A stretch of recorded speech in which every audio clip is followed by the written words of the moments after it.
Welcome back, gentle viewers, to another episode of Stuff and Things. I'm Dan. And I'm Mia. And this is our show and stuff. We're talking about Canada right now, so, well, I guess you guys can listen. Cell phones, and especially smartphones, have become an integral part of our lives. Everywhere you look, someone is texting, listening to music, or watching YouTube videos on their phones.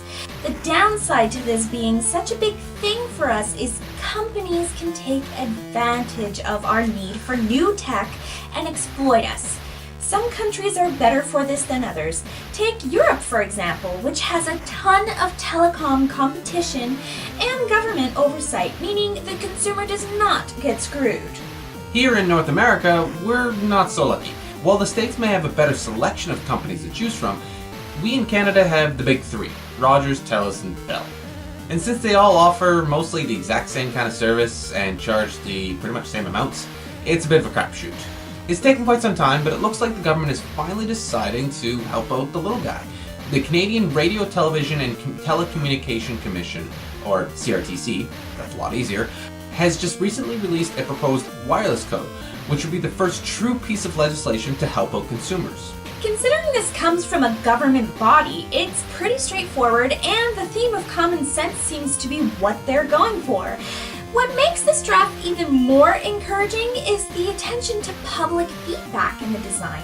They looked over all the complaints people have had about their providers and have tried to address as many as possible. With the experience I acquired doing customer service for a telecom company, I have enlightened insight into the proposed regulations. Some of the more noteworthy ones, to point, are as follows: usage monitoring and bill caps, both of which I'm pretty sure Rogers and Fido already have.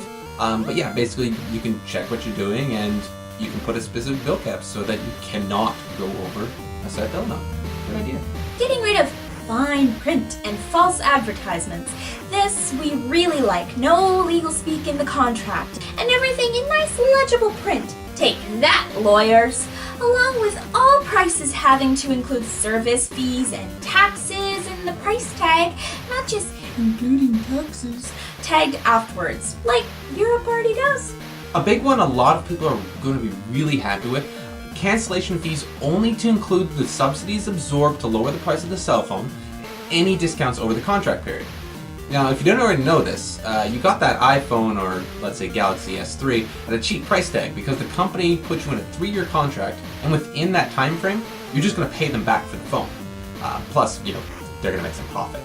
Even though it's really nice consumers are finally getting some love from the CRTC, it's way past due. The reason is pretty simple. The people in charge over there are all former executives from the big 3 companies here in Canada. Not cool, but this does go to show what a little public pressure can do. Why it took thousands of people writing in about the exact same thing for them to take notice is a question that may never be answered.